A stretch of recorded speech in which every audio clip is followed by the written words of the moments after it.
everybody, and welcome back to the Drive Pink Dialogue. It is the day after Christmas, and I'm sure you have a special way to describe that day. But as always, I'm your host, Scotty. I'm here with my co-host, Sor.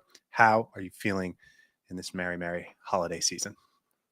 Just an educational note for you. The day after Christmas is called Boxing Day because that's the day where you sit and box up all the presents that you've received. Merry Christmas to you, Scotty, and to all the listeners and viewers who've followed us for so long. I wish you a very festive period and hope everyone's had a lovely time. I'm doing well. I think I've overstuffed myself with Christmas food, but Yes. here we are. As you can tell, maybe a little bit of a somber tone to this episode because we're all recovering from the Christmas blues, but I'm enjoying it. I love this festive period, and I hope you guys are as well. Lots to talk about into Miami, so why don't we get straight into it?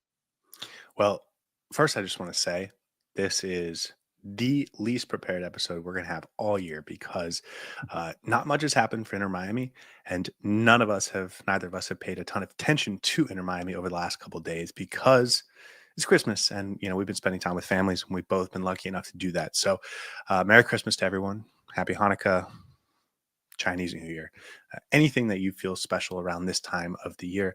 I hope that you have enjoyed it and you get to spend time with loved ones because that's always special. And I think we have to be appreciative of that when we get the opportunity. And that includes you, Sor, who, again, I'm always very appreciative of you and all the time you spend on this. So thank you. And to everyone in the chat who is also on this journey with us and everyone who watches, thank you because you make this special, really. And I kind of just have to put up with Sora to be able to talk to the rest of you guys.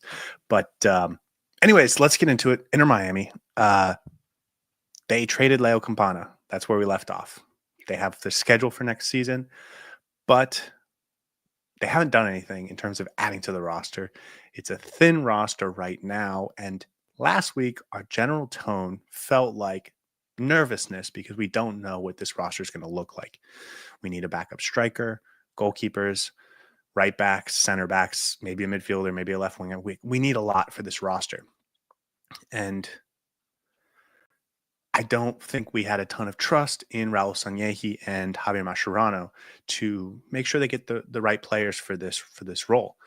And my opinion has changed slightly over the last week. And now it's just a mood of excitement because they moved on players like Franco Negri and Matias Rojas potentially, and Leo Campana, because I think they feel they can get better players.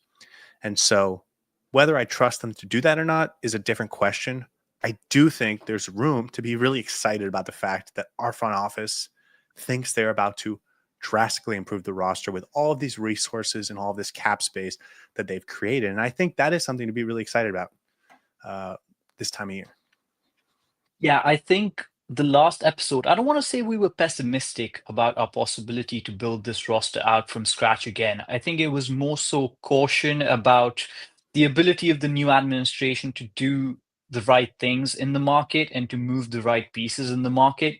So it was more so caution than pessimism.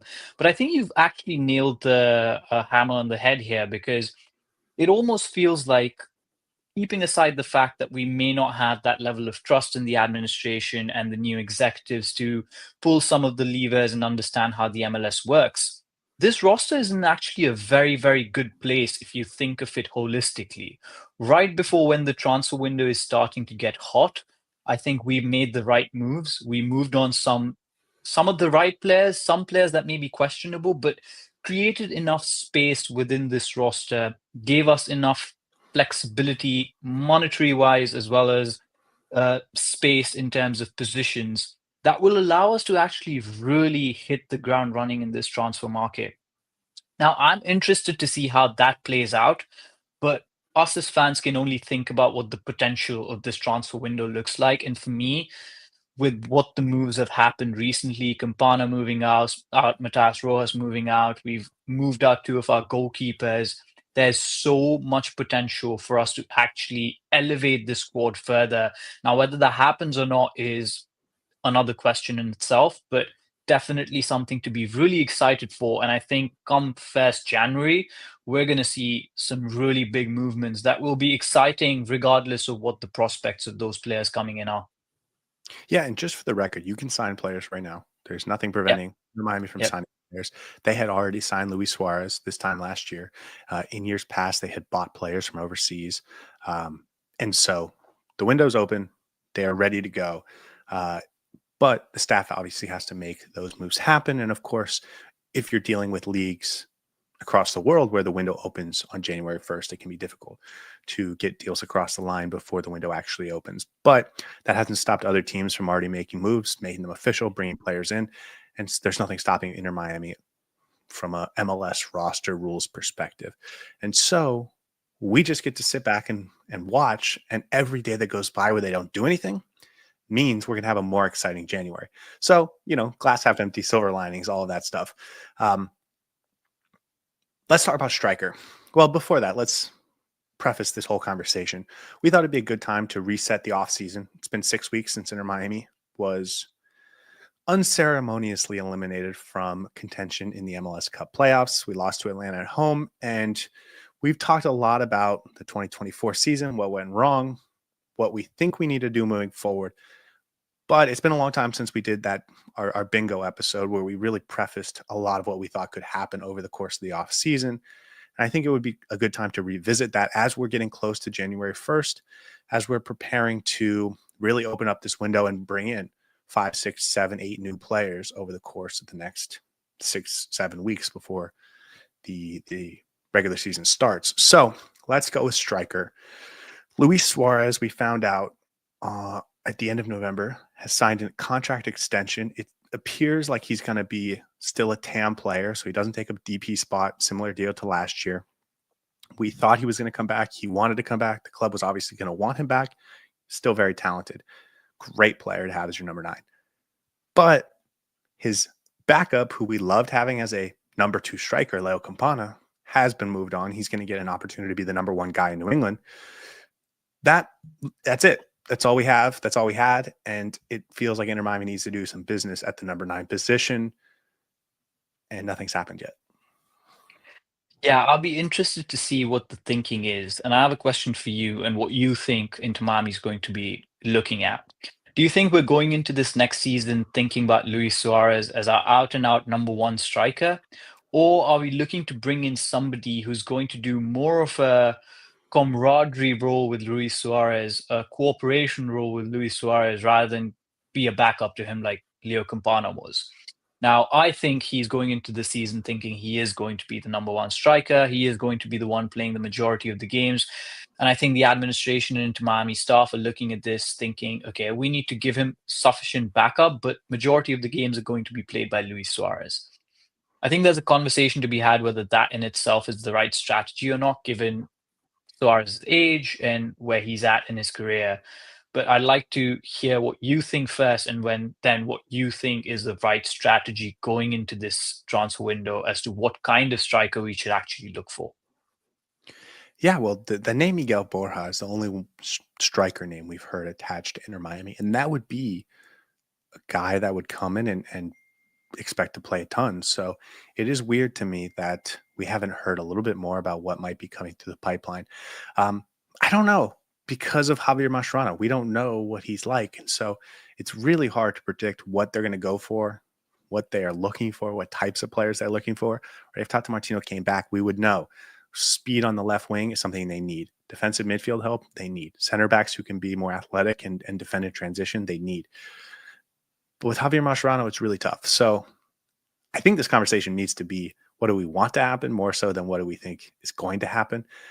And with that said, I would love to get a young striker that is going to be Luis Suarez's replacement, a guy who's comfortable being the backup for the next year or two, but that has the talent and quality to be the starter for the next 4 years after that. And I think that should be what Inter Miami targets as potentially their number 1 priority this offseason now that they've moved on Leo Campana.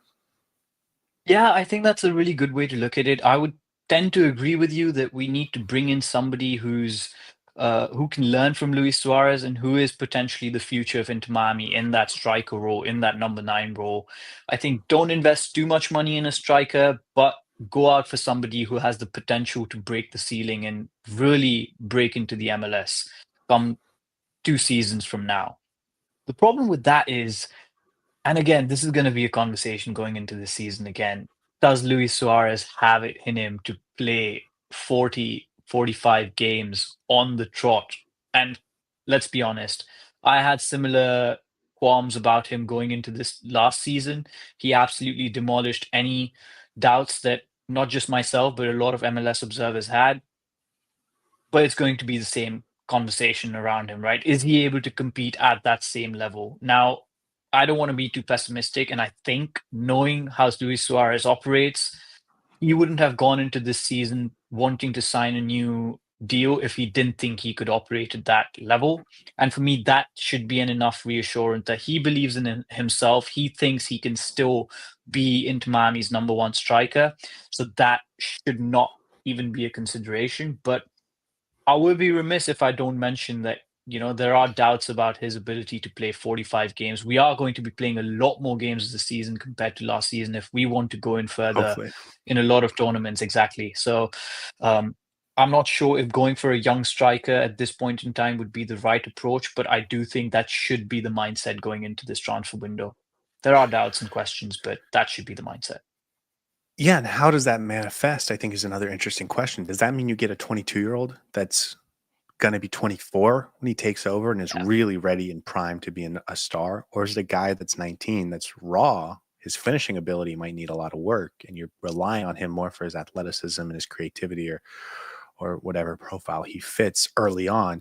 And then even 2 years from now when he gets an opportunity to be the guy, he's still fresh and young and blossoming and still has room to grow. That also is a really difficult question to answer because one of them is going to be a lot more willing to sit back and sit behind Luis Suarez for a while and just learn and grow and develop, whereas the other might be kicking the door down a year from now and saying, trade me to Philadelphia so I can be the number one guy if you're not going to move on from Suarez. So that's an interesting question. I think they definitely need a backup. I was a little surprised they didn't go for a third string striker in the draft. I thought maybe with one of their later round picks. They do have Ryan Carmichael, who's a guy they I was drafted in going the to first say, round last year. He started a lot for the B team, so maybe that's a guy they think can give them 150, 200 minutes next year. Just when one of the starting strikers has a suspension or gets injured for 2 weeks, you need someone to be a backup striker at that point. He can be that guy, I would assume. Or maybe they go out and get another striker. I don't know. What do you think? you mean three strikers in total? Yes. Yeah. No, I would for sure imagine that there's some sort of a pathway for Ryan Carmichael to come into the first team because I don't think you can go into the season relying solely on just two strikers. And I would want to see Ryan Carmichael at least get a run in that first team, whether it's through playing 3 games by being brought up from the second team or actually getting a first team contract, we'll see. But I do think there might be some sort of an understanding as to how to expedite his move into the first team as well. Just on this topic, I think at the beginning of the season, we would have said getting a center back or two is the top priority for this team. We thought maybe a left winger would be something they would be interested in. And then we thought maybe a midfielder could be important, maybe a right back, goalkeeper, other ways to upgrade the roster. But it felt like center back was the number one priority.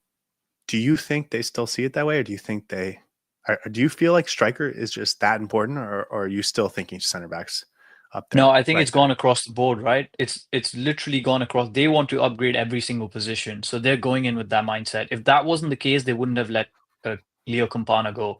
Because let's be honest, if they were thinking we can only prioritize certain positions in this transfer window, they would keep Leo Campana because upgrading on Campana is quite difficult in terms of Mhm. quality. And the idea going into this preseason, at least from what Jorge Mas has said, is that they want to upgrade the quality in every single position. So I think the prioritization is across the spine, starting from striker, going up to centre back.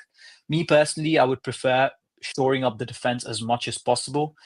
We are not a team that struggles to score too many goals just by virtue of the kind of players that we have. We have Lionel Messi, we have Luis Suarez. We could potentially even play Messi as a false nine, um, play him in a much more, central role to create some of those opportunities. So for me, centre back is still a priority. I don't think the Inter Miami staff looks that way. They're looking at it in terms of upgrading the whole spine and not just one position. So that's what it seems like after the moves that have been made.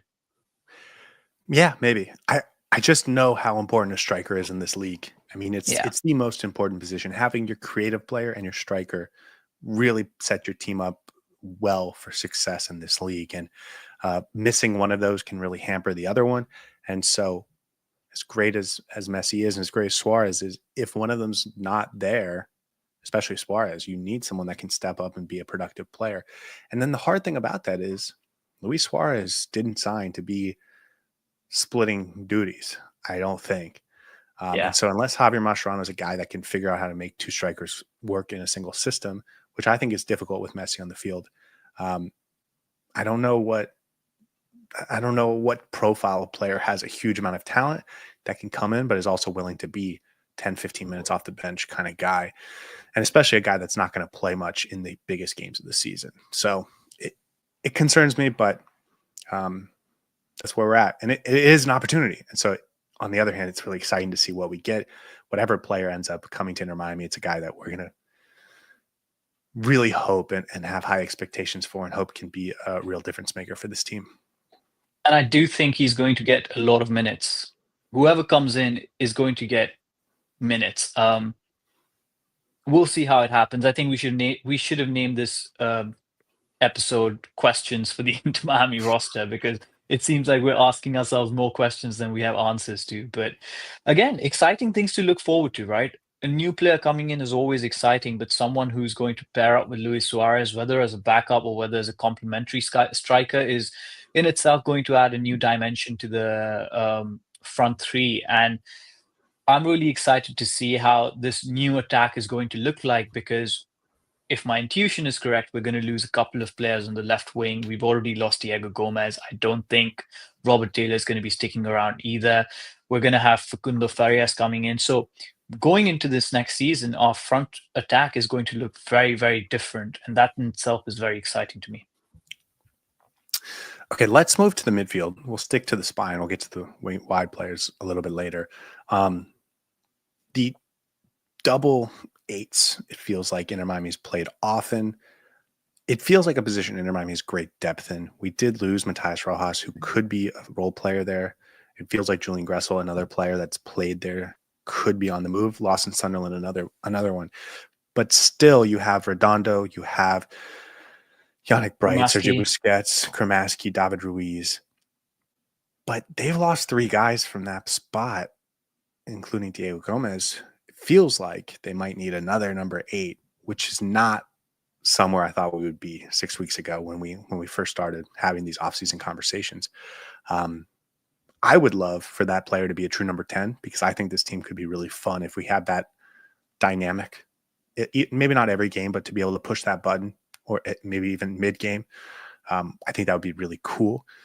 But it feels like they might need another sort of attacking minded midfielder or box to box midfielder. And that's not something that I think we were thinking about earlier on in the offseason. Yeah, I'm looking at the roster construction now, and we have 6 midfielders, true midfielders on the cards. I don't assume Sergio Busquets is going to go into next season being stated as a defender. I think the idea is to bring in enough defenders to not allow him to have to sit back in that back line and actually play a more central role in the midfield. So 6 midfielders, it's a little bit thin compared to what we had last season, but it's not as thin as some of the other areas. So I do think this is a position of the park that we can upgrade with just 2 signings. I agree with you that signing a 10 out and out might be really good just for the creativity of this team. And when we don't have Messi, it's important to have somebody who can still have that unlocking capability. But I do think the 2 positions that I'll be looking at more closely if I'm into Miami is a 8 or a 10, a player who can play sort of a dual position, both in the 8 and the 10. Again, someone like Matias Rojas, but maybe of a better quality, someone who can get on the ball a lot more and maybe dictate play a little bit more. And then someone who's a number 6 destroyer, but can also function as a number 8 if needed. Someone who has legs and is physical and athletic. So those two quality players is what I'm looking at in that midfield. Yeah, the thing about Matthias Rojas is you want a player with the same skill set, but has grown up as a 10 instead of a Yeah. winger, so he's more comfortable in the middle of the pitch. I think that's what we're looking for, and maybe hopefully that's what the coaching staff is looking for. I just remember when Matthias Rojas would come in, especially in the second half, and his connection with Messi was just dynamic, and his Yeah. ability to free up, Messi and then everyone else in the attack because of those little pinpoint passes that, and the chemistry and the understanding of where they needed to be. That was always really impressive to me. And so it was disappointing to see him not do that either when he was given the full game or when Messi wasn't there to be able to combine with. But those little moments makes me think if you had a true number 10, that could really work. And then I agree with you. The number 6, I don't think needs to be like a starter quality player. Yeah. I think Yannick Bright can play as a little bit of an 8. I think he can play as a 6. I think Busquets we're going to see more as a 6. And I think if you go in with those two as your starting pair in a double pivot, I think you feel pretty good about it. But you obviously need depth because no one else on the roster can really do that. So I've always advocated for another further down the depth chart, number 6. But that's just my opinion. I thought that was something we were really missing last year until Bring Yannick back Bright Gregory, man. came. Bring back Gregory and we'd be sorted. Our midfield would look really good if we get Gregory back. Yeah, he costs a little too much now. He's a Copa Yeah. Libertadores champion with Botafogo, and he's doing great things without us. So proud of him, but I don't know if he's coming back anytime soon. Yeah. And just Yeah, to harp a little bit on that point as well. I'm almost thinking maybe playing Sergio Busquets higher up in that 10 might be worthwhile, and then having someone like Yannick Bright or another number 6 in there, or the 6 and Redondo. There is enough depth in that midfield if you look at how we want to create it. I if don't everyone know stays again healthy. if everyone stays healthy. I'm not sure how Mascherano wants to play, how many midfielders he's actually going to use. I wasn't a big fan of the two midfielders towards the end of the season that Tata Martino operated. I do think we need more bodies in there. But with the quality Sergio Busquets brings in all different positions in that midfield, whether it's a 6 or 8 or a 10, I think that just adds a lot more quality, even with lesser numbers. One thing you pointed out, and I want to restate that, and I think it's very important. I'd rather go for a player who plays multiple different midfield positions rather than play a wing in a midfield position. So if you look at Julian Gressel, Matthias Rojas, they've both played wing primarily, but they can also play midfield. I don't want a player like that coming in. I'd rather have a more specialist midfielder who can operate either in the 8 or the 10, either in the 6 or the 8, because I think having a right winger come in and play midfield can sometimes be it can be a utility player for sure. Like you can definitely make use of that. But in the absence of someone like Leo Messi or Sergio Busquets, you need a little bit more specialization in there and someone who's comfortable getting on the ball as much and dictating the play and controlling the tempo of the game. So I'd rather go for somebody who plays more across the midfield rather than across right wing or wings and then central. Well, I actually think we're going to have the player you're talking about already on the roster in Facundo Farias. I think he's going to Yeah. fill the Matthias Rojas, Julian Gressel role where he can play in the midfield, but that he can also spot Messi on the right side. He can play on the left side if that whoever's there needs a rest, and he'll get starter level minutes, just like Julian Gressel did this season.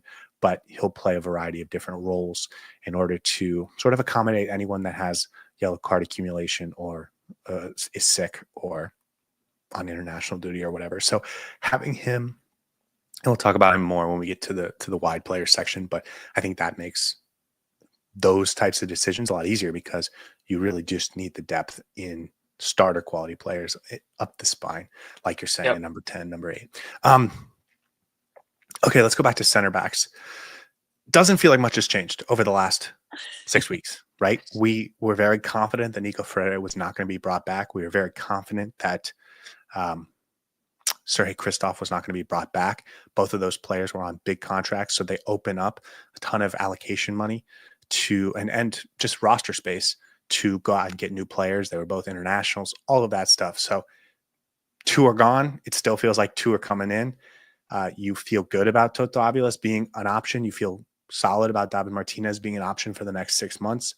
Ryan Saylor, I think, is fine as a number 5. And I think Tyler Hall might start to get a couple minutes next year. Maybe, maybe not. He's still growing into it, but we might get his first cameos next year. So that doesn't feel like much has changed there. Yeah, and not much has changed, but I also want this to come as quickly as possible because for me, the centre back is going to be the most important signing we make this season. Not just selfishly, because I think I'm going to win the bingo if we get a centre back as soon as possible, but also just generally for this team. Our biggest struggle has been defense, right? We struggled against Atlanta because we created our own issues in the back line. We were unable to play out from the back. And again, I know MLS as a league doesn't prioritize defenders or doesn't go for high quality defenders and tends to settle more so for defenders who can do a job. But I do think we need at least one defender who's strong, athletic, fast, and good on the ball. Now, I don't know we're going to find that in one defender. I think that's really hard to find, and we're going to have to really look at how much a player could cost in that position, how much we're willing to pay to upgrade that position. But a centre back can't come fast enough for me. I do think we need 2 starting quality centre backs to actually challenge both Aviles and Martinez. I'm happy with Aviles being a one starter, but Martinez, I do think I prefer him as a backup option. As a backup option, he's great, but starting game in, game out, I'm not too sure. Wow. So 2 good quality centre backs is 100% needed.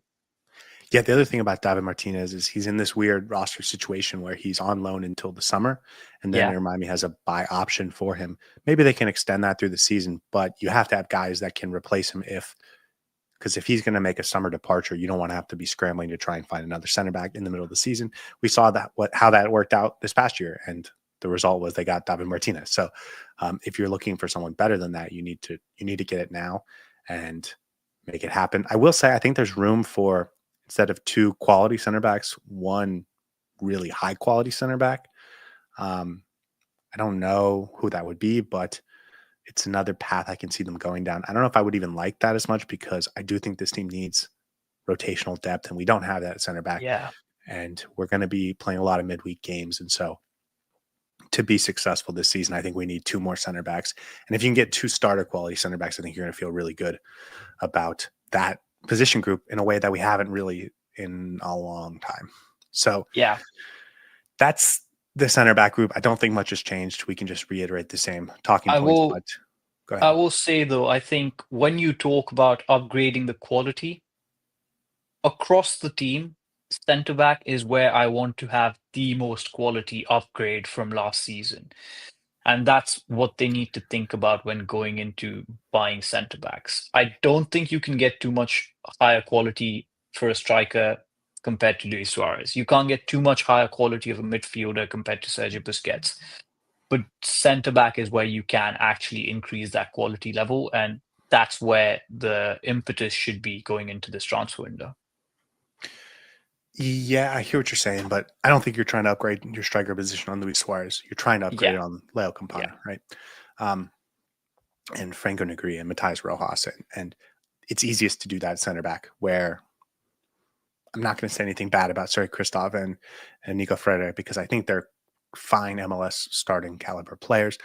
But if you want to go win the CONCACAF Champions Cup, you need a little bit better than that. And so I that's, would say you're better right. than Martinez and Aviles perhaps as well. But again, yeah, Potentially. potentially. Let's put it this way: you wanna get those just in case, right? Yeah, Um, exactly. okay, keep going down the spine. Goalkeeper. I think this has been another position where it's certainly changed things. I think we thought at the beginning of the offseason, Drake Callender moving on could be a realistic scenario. I think it feels more likely now. We've been attached to Nawal Losada more than anyone else, other than Neymar or sort of those super big names. He's a goalkeeper from Lanús in Argentina. But they also moved on Cedro dos Santos, and they also moved on Cole Jensen. So if you do trade Drake Callender, which would give me bingo, we would have to replace the entire room,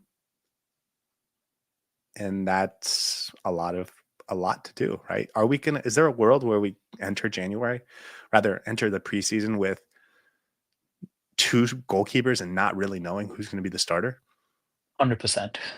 100%. I do think, in fact, there might be a universe, very like incoming universe where One that we looks might a lot even, like ours. Yeah. yeah, exactly. One that looks like a lot like ours, but just with three completely new goalkeepers in that goalkeeping department. I think Drake's gone. I think we are looking at upgrading him. We are looking at a new starting caliber goalkeeper, and I don't think there's going to be a question of bringing in two goalkeepers and who's going to be our first. I think it's just they are going to bring in somebody who's going to be our first choice, and they're going to be bringing in somebody who's going to be our second choice. It's going to be highly unlikely that Drake Callender decides to stay at Inter Miami, especially at this age of his career, where he has aspirations to play for the U.S. men's national team, where he is hitting potentially the peak years of his goalkeeping career. He would want to play regularly. He has been captain for this team before, so taking that demotion and competing for a spot, even if not just being demoted, Yeah. I don't know if I he's don't up for that. I don't think that we need to rehash that conversation because Yeah. I think that was plainly a possibility from the beginning of the offseason. But the two backup roles were not things we were expecting. I Mhm. will just say, I don't think they need to sign a goalkeeper to be the third string goalkeeper. I think you can just have your B team goalkeeper who's not on a first team contract. You can sign them Yeah. to 10 days, a 1 game contract, or the two-way things that they do. So, and that's true in the MLS. There are some leagues where you have to have 3 goalkeepers on the roster. This is not a league that has that. So they only really need to sign 2. What about the CONCACAF Champions Cup? I don't think it's the case in the Leagues Cup, but don't we have to have 3 goalkeepers on the bench for CONCACAF? Yeah, you do need to have 2 goalkeepers on the Yeah, bench sorry, or, two or goalkeepers. Yeah. registered in your team. But again, you can just choose one of the B team goalkeepers and sign them to the Okay. 10-day Because contracts Columbus for the almost suffered game. with this, Yeah, right? they did. Columbus almost Yes. went through this, so Yes. I don't want to be in that position again. But that's how I know, because Columbus did this with their B team goalkeepers. So um, a starting goalkeeper feels likely, but Yep, a backup goalkeeper now feels necessary. I'll be really interested to see if they can go sign one of the American goalkeepers overseas that is hitting that 20, 21-year-old age group, maybe still on a B team, right, in England on a U21s team, or not quite broken into senior team football, exactly like CJ Dos Santos was 3 years ago when we signed him. I wonder if there's a guy out there that wouldn't take up an international roster slot that we could, bring in potentially. potentially. Okay, let's get to the wings, the tricky players. Let's start at the back, fullbacks. Do you think we're going to play a lot of 3 in the back formations this year? I don't think Mascherano plays too much three in the back, and in all honesty, we were almost okay. Tata Martino wanted to start playing with the 3 in the back from the first game itself. We saw that in the preseason. He wanted to use that formation. And it just so happened, by virtue of the injuries that we had and the player and availability that we had last season, we ended up with a back 3 towards the end of the season. Not a big fan of it. I don't think Mascherano plays 3 at the back. I think he plays 4. So I want to say that he's going to stick to the 4-4-2, 4-3-3, 4-2-3-1 sort of a position and just play with that formation. So I assume we're going to go with 2 centre backs and then 2 fullbacks off a traditional sort of a ilk. Yeah, so if that's the case, Jordi Alba obviously going to be the starter on the left side. Noah Allen played really well down the stretch, but he didn't play as a fullback. So do they now trust him? Do they feel like he's ready to handle this role, and that's why they let Franco Negri go? We don't know. They could go out and sign a backup left back, but it makes a lot of sense to go with Noah Allen and give him that opportunity. On the right side, we only have Chelo Egan. We know Ian Frey can play there, but I think it's dangerous to rely on Ian Frey. And so you want to build a roster that doesn't require him, and then when he's available, you get everything that he brings you. But relying on him, I think, might be a mistake. So right back feels like there's room for a new player. I'm hoping it's a player that competes with or is the starter ahead of Cello. Wouldn't shock me at all if it was Cello's backup. But we do get Cello back. That's something we didn't know was going to happen 6 weeks ago. What do you think? Do we need a right back? Yeah, just a point in that left back situation first. Jordi Alba rarely misses any game. Yeah. Maybe a few games, 4 or 5 games a season through injury, maybe a couple of suspensions here and there, but very, very good in terms of his availability. And then Noah Allen, probably one of the most improved players this last season. When the coaching staff looks at that position, they feel comfortable. Jordi Alba is obviously the out and out man in that left back spot. Noah Allen can play centre back, but I also think he's going to be relied upon to play left back a little bit this season. I don't think there's going to be a signing in that position. Moving on to the right back role, the question is going to be not if we're bringing in a right back. I do think we're going to bring in a right back. It's going to be whether it's going to be an upgrade as a first starting quality right back that we bring in, or it's going to be a backup to Cello. I agree with you. I think the likelihood is that Cello is going to be a starting right back, and we're going to look at somebody who can back him up and provide him support. Ian Frey, as good as he's been in that position, as much as we love him, you're absolutely right. You can't rely on him playing a backup role that regularly, and it's just the safer bet to bring in somebody who can deputize a little bit for Cello Wigan. Again, Cello's availability is very, very good. He was available for majority of the season, so except I think one stretch in the middle where Ian Frey was relied upon to play that role. But I do think Cello Wigan's going to be our first choice right back with someone of a lower quality coming in to just back him up. I don't know, because it felt like Tata really appreciated Cello Wigan in a way that I, quite frankly, didn't understand. And so um, it's hard for me to really know what Javier Mascherano is going to think about him. Uh, it's just going to minutes. I think Jordi Alba played all but about 1,000 minutes last year. Franco Negri had about 820 minutes. And I think Noah Allen had maybe 150, maybe 200 minutes at left back early in the season. He got a couple starts there. So I think they're probably fine. I think Noah Allen can absorb those pretty effortlessly.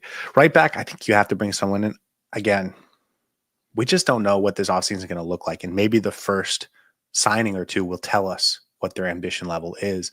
Yep. Are they going to blow it all on one player, or are they going to profile a certain type of player that you could upgrade many different positions on this roster? I think that's really interesting. So for me, that's what I'm looking at as one of the sort of key positions on where this team is going to go next year in terms of roster building. I think that's really interesting. But again, with new faces, it's hard to predict. Let's go to winger, left and right. We were pretty confident 6 weeks ago that Robert Taylor was not going to be on this team. He did not feature a lot for Tata Martino and Inter Miami during the final stretch of the season. It seemed like in the few games that he was given, it was like the A team gets a rest. And as soon as Messi comes onto the field in the second half, Robert Taylor comes off. So it really felt like he was relegated to a second team role. And it happened right after he signs his contract extension. He did skip international duty earlier in the year for Inter Miami. Like, this is a guy that's meant so much to Inter Miami. And it does feel to me, if only a smidge less likely that he's gone than it did 6 weeks ago when we were fresh off of he just hasn't started in a meaningful game in the last 3 months. Don't give me hope, man. Do not give me hope. It's the hope that kills you, right? I think we feel that way because we haven't seen Inter Miami play and we haven't seen Robert Taylor struggle on the bench and then get like 2 minutes towards the end of the game. And it's been a Maybe. while since that's happened. Um, I don't know, man. I'm a little bit confused about what the situation is, and it's like Schrodinger's cat. The cat is alive and dead at the same time, and I think Robert Taylor is the perfect personification for that. With Tata Martino gone, his career at Inter Miami could be alive and dead at the same time. And honestly, it all depends on Javier Mascherano and Lionel Messi and Jorge Mas. if they're constantly saying that they want to improve on the quality that they already have, I think Robert Taylor is potentially a dead cat and ready to be disposed and moved on. We also have to take into consideration that he will be playing really like he will bring in money. He will play for any other MLS team. He'd be a valuable acquisition, and he could potentially be a profit for us in this transfer window. So we might want to leverage that, use him as a chip, but I'm still inclined towards saying that he is 80% gone, 20% staying. Maybe it's changed since last week where I was 85 to 15. So ask me again in a week and it might go down further. Yeah, it does feel like every day that goes by, it makes it more likely he's going to stay because they had the Campana deal lined up. They knew, I Yeah. mean, it feels clear that they knew from the offseason's beginning that they were going to move Campana. They had, they had talked to Campana about this. He clearly seemed ready for that move. And then it was just about finding the highest bidder and finding the right deal. And then as soon as they got it, they pulled the trigger.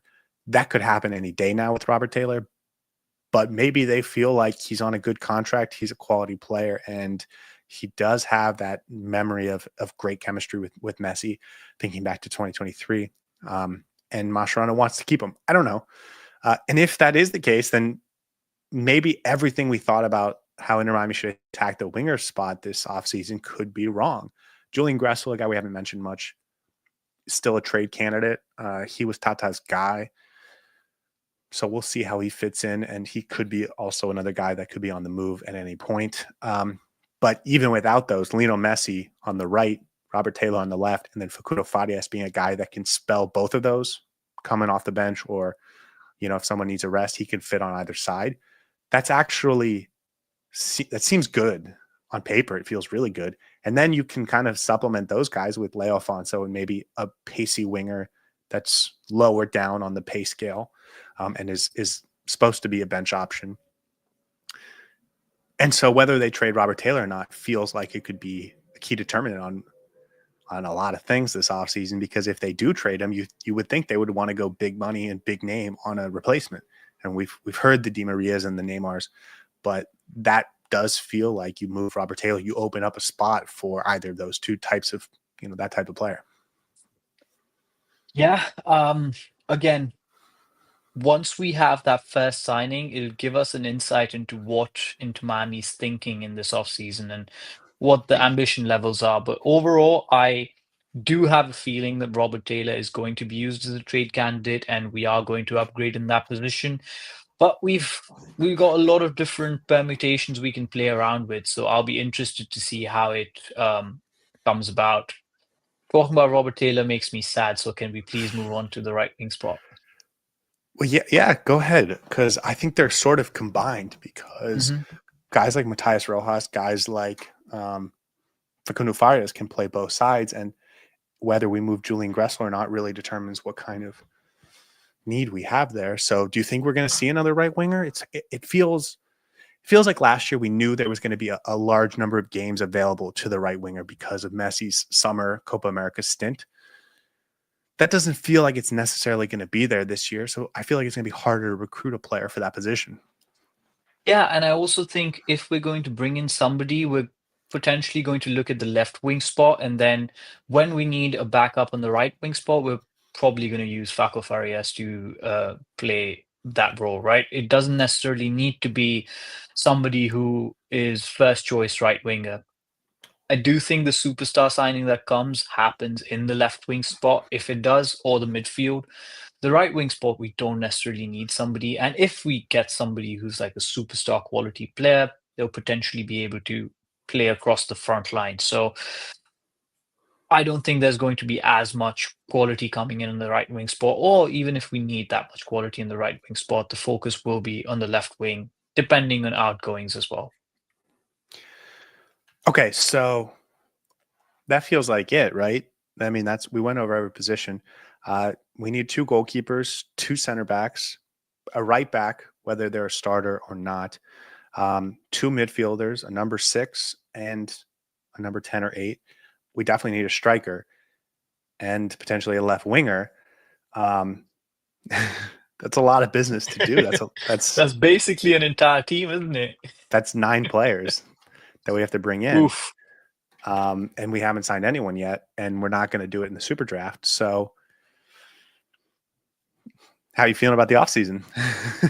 A little bit nervous now that you say it's 9 players. And the question to you would be, if of those 9, if we can only prioritize, let's say, 5 positions, what would those 5 positions be? Because I I doubt we're don't going to think get same level quality across the board, I right? don't We're I not don't going to get think we're in 9 a quality position. players.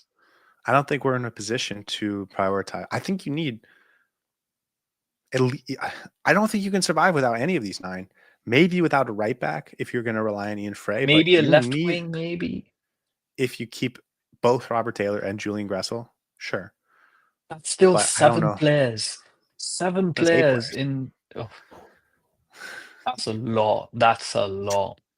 So it's going Um, to be an exciting January. Let's put it that it's way. going to be very, very exciting. And regardless of whether we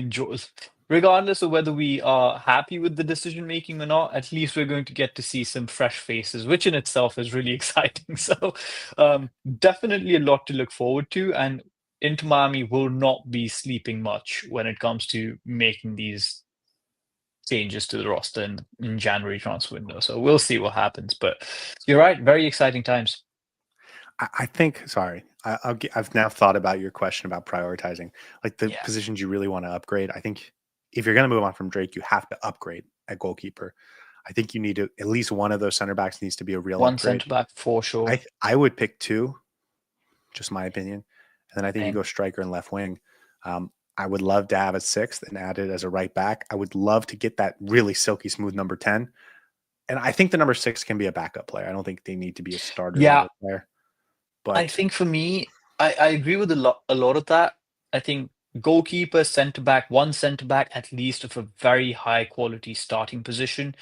6 for me is imperative. A backup 6 is imperative. Doesn't have to be super high quality, just needs to be somebody who can come on and do a job from time to time because you can't run Yannick Brighton to the ground. He was amazing when he played last season, but you have to give him some rest, especially how many games we plan to play. So, centre back, goalkeeper, number 6 backup, and then a striker backup. Those 4 are like very, very necessary. And then we can play around with how we want to, you know, get in a few pieces of MLS caliber, perhaps on the left wing side, the right back. But those are questions that probably Mascherano has the answers to. But for me, I oh, think those 4 positions would be it is priority. exciting though. And I know you mentioned it, but like we could be entering a January where we get a new player every 2 days, or every 3.5 days or whatever. So More that stuff would be for us fun. to research and talk about. So Exactly, right? It more makes exciting our episodes. scheduling much easier.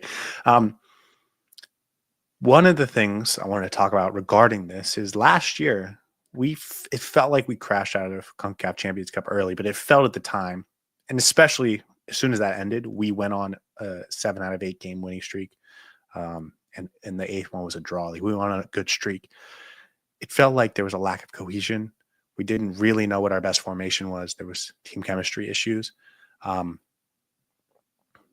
and it felt like that was because we were really late to building that roster last year. Nico Frede didn't come in until late in January. Matthias Rojas and Cello Weekend didn't come in until long after the season started. Yannick Bright wasn't immediately integrated.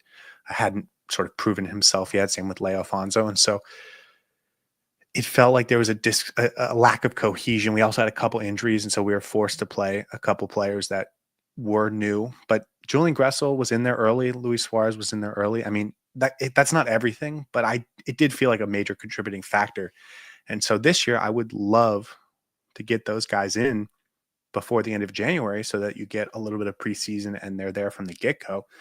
Um, and that means they have to move, right. The transfer window doesn't close until the end of March, so they have time, but you don't really want to see them, you know, using all the time just to build your regular rotation.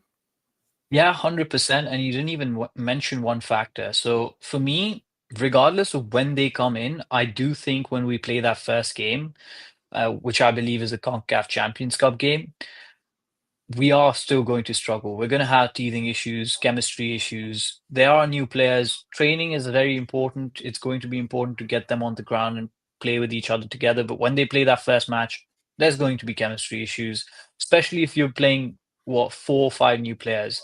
And then the second and more important aspect of that is we have a new coach. We might have a new system. We might have a completely new tactical mindset in that coaching staff. So yes, some players might be used to it. A lot of them are known to Javier Mascherano, but it's still going to be a new coaching setup that we're going to utilize. So that in itself is really important. So get those players in as early as possible so that they can get used to the team, but more importantly, they can get used to the coaching setup because it's not easy. It's not easy settling into a new team, and teething issues are going to be regardless of what, where you are as a team. So I agree with you. It has to be done as early as possible, but even more so for the coaching perspective rather than just the chemistry Now, perspective. you make a great point because it's not just a new coaching staff, it's a new two coaching staff.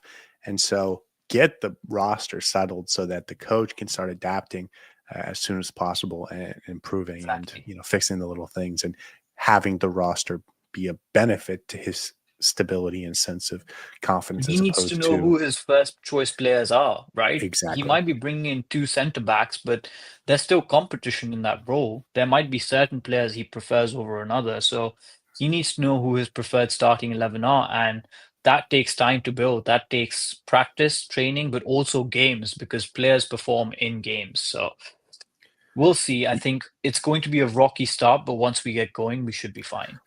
Yeah, and listen, the first two games against Sporting Kansas City, February 18th and February 25th, are hugely important. If you crash Yep. out there, I mean, it's just the absolute worst start to a Catastrophic. coaching tenure. Catastrophic. Yes.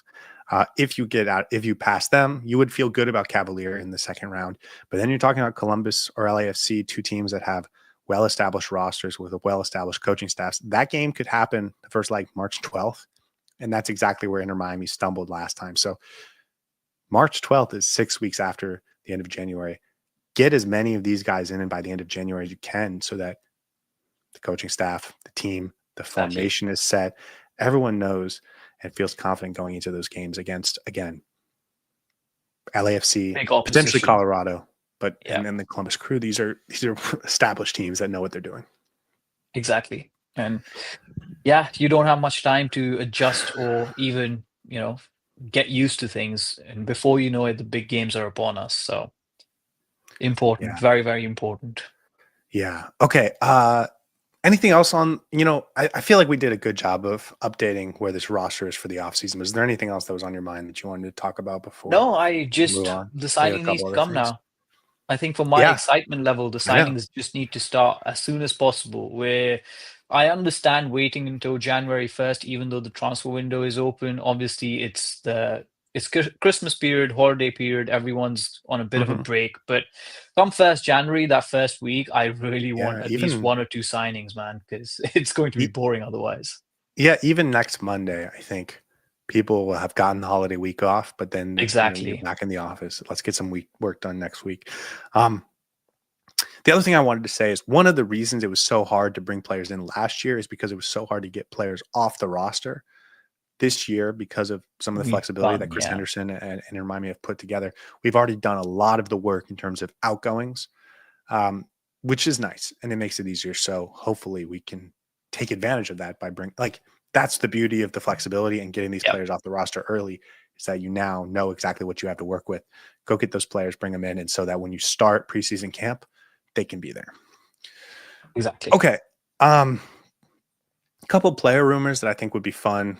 We can brief on real quick. Neither of us are going to be experts on these players yet, but Kevin Zenon from Boca Juniors, he's sort of a left-sided midfielder, can play as a left winger, a little bit of experience as a left back. He's a player Inter Miami's been linked with. He's like 23, so he's the same type of profile as Cello Wiegand in terms of age and where he fits on this roster. He's obviously Argentine, so is that again? All these rumors could end up being nothing. They could be nonsense.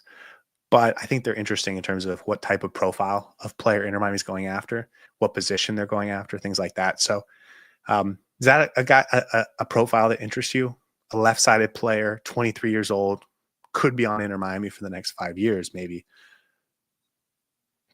Yeah, I think I did mention that I'd rather see somebody in the midfield who comes in as a specialist midfielder. But you know what? As much as I'd prefer that, I do think there's a utility in having someone who's young and can play multiple positions on this roster, just so that in case we have injuries, in case we need someone to deputize in multiple positions, we have a player of that sort to plug in basically. And this sounds like a very interesting signing, not just because of age, but his ability to play in multiple positions and be versatile. And he's young enough to mold into a midfielder if you want him to be, or a left winger, and make him specialize in one area. And then, in case we need to play him in multiple positions, that's possible. Swiss Army knife, always useful to have in your tool bag. And I wouldn't be averse to it, especially because it's a young signing, Argentinian. Would love to see if he's athletic or not and what his physicality level is, because I think that's very important for this team. We need to upgrade our physicality. So that for me would be important. But it's an interesting signing, definitely one I would consider as an important part of this team, building this roster up. Yeah, and then the other name that I wanted to bring into this was Paulo Diaz, who is a center back for River Plate, starting caliber, played a lot of games for them. He's from Chile, I think. But this one, I think, would be really exciting if we landed Very him. exciting. Um, any thoughts on him? He's a Yeah, little bit more of an established pro. He's 30, uh, on the you're shorter not side, going but to You're not going to get like a European superstar centre back player. That's understandable. And honestly, I would actually go for somebody who's of that quality that you just described, right? A veteran in the South yeah, American League, somebody who's established in that position, not a second choice, not a third choice, someone who plays regularly. 30 for a centre back is not too bad, actually, because you do tend to have centre backs who play slightly older and reach their peak at like 32, 33. So it's not too bad. Yes, height might be an issue because we know Inter Miami struggles defending corners and set pieces. But for me, this is very, very exciting. And I would really like to see someone of this quality come in because you need that aggression, you need that South American feistiness in the center back position. And I think that's exactly what I'd want. yeah. This would be an exciting signing. Obviously, it would depend on the financials, but yeah, And this River is Plate is a what. great team. So, Yeah, I would feel a little bad for David Martinez if he would leave River Plate because he couldn't get enough time, and then his and then, job being yeah, taken by someone from River Plate that was taking his time up before. But we see David Martinez, his technical abilities, quality on the ball, his quality just as a profile is really impressive. And so if you can get the guy that was keeping him on the bench or one of the guys keeping him on the bench, that would be really, really nice very addition. exciting. And Yeah. again, he's 30, he's not 36. So that would be a lot of fun. Those are the two names I've seen recently. So again, take them with a grain of salt. It's not, it's too early in the process. And some of the journalists are maybe not the most established in terms of their reputation. So Yeah. take it with a grain of salt. But yeah. Should we talk about this Copa Libertadores thing? It might as well, right? Yeah. We've got a couple of minutes. We got a couple minutes. I do want to get back to the chat for a minute, so maybe we'll keep this short. There's been some rumors over the last couple days that Liga MX and MLS might be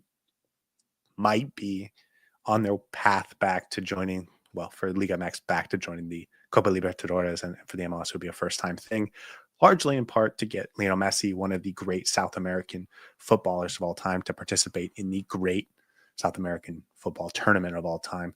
Um, I don't think it's going to happen. It would be awesome. It would be so cool. It would be for 2026 or Historical. My 2027. It first wouldn't be. reaction was historical. Yeah. If it happens, it'd be great. It'd be Let's just fantastic. let's just have fun for a second. How cool would this be to Yeah, go play in the Libertadores? phenomenal. We also always complain about the MLS lacking in quality when compared to some of these South American leagues, or having been hamstrung either when it comes to the financial structure or whatever it is, the quality just doesn't seem to match up, and we tend to lose against some of these South American teams. You be the best by beating the best, and you beat the best by competing with the best. And if MLS teams get to go out and play the Copa Libertadores, it's going to be phenomenal experience. It's going to be phenomenal viewing for us viewers. You're going to get to see some teams that you don't necessarily see on a regular basis. You hear about them because a lot of players come in from there into the MLS, but it's just going to be so fun to watch. And there's so much potential in this tournament, right? I don't know if that's going to happen or not, but I would for sure pay money to watch them compete against some of the best South American teams. And this is a tournament that doesn't have a ton of exposure in the US.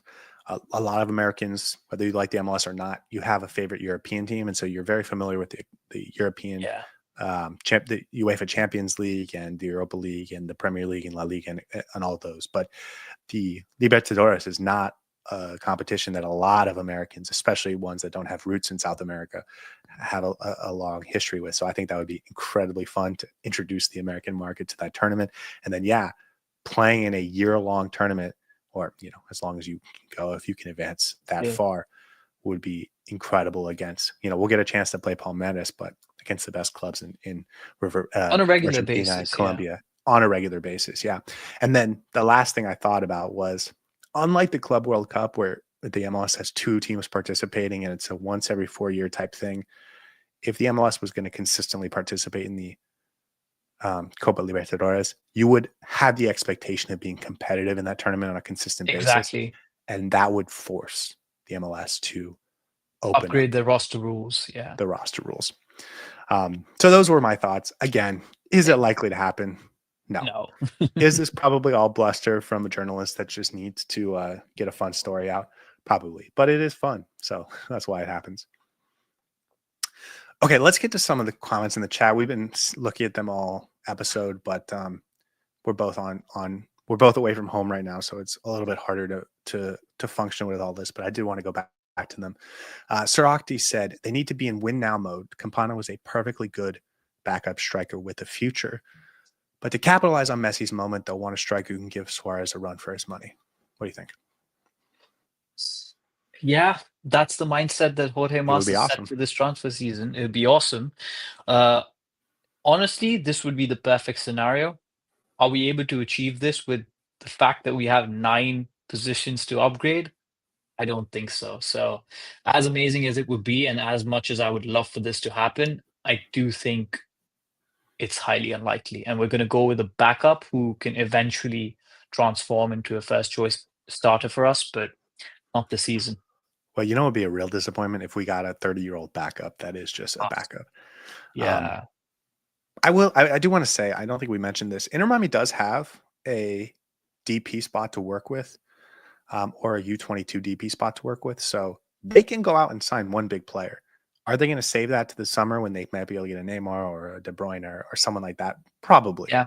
But it is possible. I just want to make sure we keep that in mind. Vaishnav says, we need a right back who can spread opponents' back lines while attacking the same way as Jordi Alba does on the left side, because we are way too predictable when we were attacking Jordi to Messi to Suarez. You're preaching to the choir, my man. Preaching to the choir. No, absolutely right. Absolutely right. Do we need to rehash the Ian Frey Cello Weekend conversation? Let's please not, because we're going to end up staying for another 20 minutes. So you're absolutely spot on, Vaishnav. Yeah. Thomas says that we need a winger and a true CDM to play with Boosie. Cello is fine, but we need someone to improve. Who are you going to find as a right back that's better than Cello without breaking the rules? I think we have flexibility within the rules to go out and get a real upgrade there if that's something we want to prioritize. And that's a position that wouldn't necessarily cost us too much either in terms of paying the player, money to come join into Miami. I think there's quality available out there. It's just going to be how much our networks are able to identify that target. But I do think there's what's the word that I'm looking for? Cost-effective options available in the right back spot that would upgrade the quality to Cello Wigan. There you go. Yeah, I think so too. We need a CDM. Jay says that we need 2 center backs, a CDM, an attacker, and a winger, and a goalkeeper. Very similar to what we had in mind. Yeah. Two goalkeepers. Yeah. John says Drake Calendar's part of the problem of the defense. I'm not sure about that.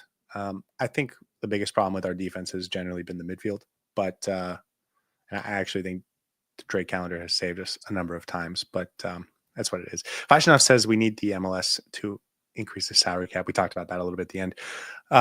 Francisco says for Alba to be free to go on the attack, it'll be normal to play with two defensive midfielders. When Alba goes on the attack, one of the DM has to cover his space defensively. That's what we were saying. It felt like all of last year, and Tata didn't go to it until right at the end when we saw Bright and Redondo sort of try and fill that role. But if you could have players specifically designed for that role as your primary rotation, that's what I want. So I agree. I think the problem with what Tata was doing was we only had two midfielders. So when one of them would slip out to the left back spot to cover for Alba, you'd leave the midfield slightly free. So with that three-man midfield, I think that works much better. And I would really like a two-man defensive midfield pivot partnership from time to time in certain games. For instance, against Columbus, put Sergio Busquets slightly higher up, have Bright and another DM protecting the backline. It'd be great. It'd be fantastic.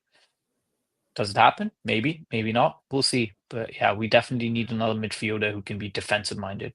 I will say, if I was a coach, I would set this team up very defensively and just let the superstar talents attack, for sure, score your goals. 7-man back line, park the bus, and let Messi do his thing. I have a question here. Nadir asks, he heard that Messi's going to Man City. Any truth to that? How would you feel if Messi went to Man City for a 6-month loan? You will not see me for the next 6 months. As a Man United fan. You will not see me for the next 6 months. Could you imagine? That should not happen. That will not happen. And let's be honest, with the way Man City is playing right now, I don't think even Messi can help them. So again, sorry, that's a bit tongue in cheek. I wouldn't like that at all. Is it I wouldn't like at that this at point? all. No, it's not going to happen. This isn't real. Yeah. It's just someone looking for clicks. But yeah, just as a Man United fan, it would be the worst for you, That'd be right? hilarious, yeah. And then he says if Inter Miami plays in the Copa Libertadores, they would get humiliated. I think we understand that, especially as you get deeper into the tournament. Could we compete with the teams from Ecuador and Colombia? But then you'd be forced to. So, yeah, right. But you're right. We wouldn't be able to go up against the best teams in Brazil, of course. Francisco says that this year the Libertadores gave out $226 million in prizes. That could get your attention, right? I will say, I think the biggest impediment to this, I was reading about this, was that FIFA doesn't like cross confederation. Yeah. So I think actually getting approval from FIFA would be the hardest part, and getting approval from CONCACAF as well, because you would have to take those teams out of the CONCACAF Champions Cup, out of Leagues Cup. Right. So heard 3 young Man City players are heading to Miami for Messi. Not a bad deal. If we can get those 3 young players permanently for 6 months of Messi, I think we're talking. Sign me up. Yeah. Yeah. It depends on who they are, of course. But you give me Rico Lewis and Phil Foden, whoever the next Cole Palmer is, I'd be happy. I doubt Mr. Pig is talking about those young players. I think he means the academy youngsters. But let's be honest. No. I'm sorry. Those are good as well. I meant the guys that became when those guys were academy players, right? And from what I heard, the academy of Man City beat the main team 4 out of 5 times when they played each other this season. So in a backroom game. So if that's the quality that they have, okay, let's not start spreading nonsensical rumors here. Here's a good one. A says, what position would you break the bank on? You get one DP spot. Let's say it's a U22. Let's forget the big names. Let's say you're going to spend a ton of money, break the transfer fee, $15 million on one position, and he's going to be a U22 player. Where would you like to see it spent? Centre back, baby. Always centre back. With what this team is coming into, a centre back. Yeah, I wouldn't. I don't think so. I think you can get quality centre backs for cheaper. Maybe a midfielder. To me, it's a number 10, dude. If you can get the next Thiago Almada. Midfielder. Yeah. Could you imagine the next Thiago Almada in this lineup? Phenomenal. It'd be awesome, right? Yeah. Someone who has the strength and athleticism, plays an 8, a box to box, but has the technical and creative abilities of a number 10. And that's from Lionel Messi firsthand.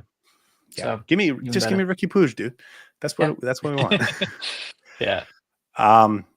Okay. Anything else before we wrap it up on this? Oh, I think day? we came into this episode thinking we don't have much to talk about, as you said at the start, but it feels like we covered quite a lot, and good way to set ourselves up for the next month. Hopefully we're going to get some announcements and news coming in soon, but Inter Miami social media is going to be very busy throughout January from what I'm expecting. Let's just say Isn't that. it feels like it has to be it has to start soon, right? If we don't Very get a soon. signing by next Friday, I think I would be pretty surprised, honestly. Yeah. Same. Same. Um, okay, guys, Boxing Day, day after Christmas. I hope you all had a wonderful holiday, whether you are celebrating Hanukkah or Christmas or just going about your day. I hope you have a wonderful, lovely day. I hope you have a wonderful weekend. We will see you maybe next week. Maybe we'll have some breaking news that we have to go live for. But if not, until then, hope you guys had a wonderful time. And thank you for being here. See you next time. Hey everybody, thanks for tuning in. Do us a favor and hit that like and subscribe button. Since our first viewer, sharing this with you all has been the very best part. So from the beginning until the end, thank you for being a part of this and have a wonderful day.